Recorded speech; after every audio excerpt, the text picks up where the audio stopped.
Il faut dire que la presse a intérêt à faire bon usage du numérique. Parce que de Gutenberg à Zuckerberg, je pense qu'il y a eu beaucoup d'évolution et je dirais même de révolution. Ce livre d'Ousmane Thiongane sur les promesses du numérique est un livre qui doit également intéresser les médias. Et j'ai bien aimé, en parcourant quelques lignes de cet ouvrage, la façon dont Ousmane Thiongane aborde cette question du numérique. Non pas sous forme de menaces, parce qu'on a toujours tendance à dire les menaces du numérique, les dérives, tout cela est vrai, on ne peut pas le nier. Mais c'est surtout d'aborder cette question sous l'angle de l'opportunité et des opportunités. Et je pense qu'en tant que journaliste aujourd'hui, nous devons comprendre que pour diffuser l'information, on a certes besoin des canaux traditionnels qui sont encore là, la presse papier, et elle existe encore alors que beaucoup de gens avaient prédit sa disparition. Vous avez la radio, telle que nous l'avons connue depuis très longtemps, même si elle a évolué. Vous avez la télévision aussi, notre téléviseur que nous avons toujours dans notre salon. Mais il y a de nouveaux canaux de diffusion, ce sont les smartphones, ce sont les tablettes, les ordinateurs bien entendu, et d'autres gadgets. Ousmane Thiongane lui-même le dit, une montre aujourd'hui peut servir de canal de diffusion même de l'information. Je pense que la presse a intérêt à s'approprier cet outil, à ne pas laisser le terrain à des non-professionnels, parce que le danger qui nous guette est là, effectivement. C'est cette réalité qui nous interpelle, le danger qui nous guette.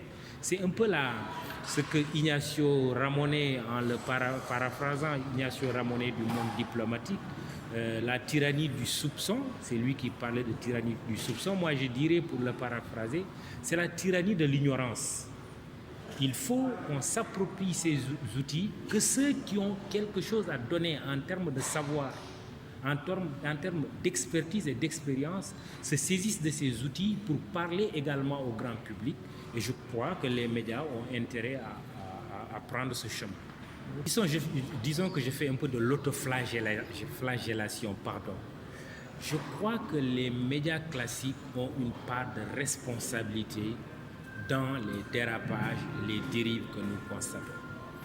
D'abord, en abandonnant leur métier aux autres.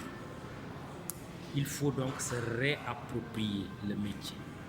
Mais c'est aussi en favorisant presque des genres nouveaux dans le traitement de l'information. J'ai eu à donner l'exemple un peu des revueurs de presse. C'est parce que nous autres professionnels, à un moment donné, nous avons abandonné un certain nombre de genres rédactionnels à des gens qui n'étaient pas forcément formés pour. Ce qui fait qu'aujourd'hui, la revue de presse, amusez-vous à écouter les radios, c'est une théâtralisation à outrance.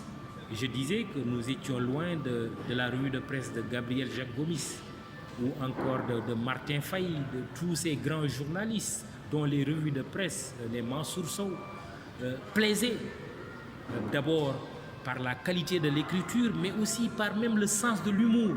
Mais aujourd'hui, je crois qu'en ne prenant pas un certain nombre de dispositions et de garde-fous, nous avons favorisé l'entrée dans notre métier de gens qui ne sont pas outillés, qui ne sont pas formés. Mais en même temps, je pense que la meilleure attitude, ce n'est pas le rejet. J'ai bien aimé cette image que le doyen Ibrahim Bahoum, parlant de carte nationale de la presse, a utilisée. Nous sommes tous dans la chambre. La réaction la plus simple consisterait à dire, bon, ceux qui n'ont pas droit d'y entrer, bon, voilà, sortez. Mais puisque nous tous, nous sommes dans la même chambre, faisons en sorte que ceux qui ne sont pas assez bien formés, assez bien outillés le soient. Et maintenant, comme je l'ai dit, se réapproprier le métier. Et je pense que ce serait le début d'une solution face à toutes ces dérives, mais tout en étant également réaliste. Aujourd'hui, nous sommes dans un monde ouvert. N'importe qui aujourd'hui, parce qu'il a un smartphone, peut diffuser une information. Et ça, c'est très difficile à maîtriser. C'est pourquoi j'ai dit il faut que les professionnels des médias, se saisissant justement de cet outil puissant, envahissent également les réseaux sociaux, ne serait-ce que pour contrebalancer, et ça, ce serait déjà de gagner.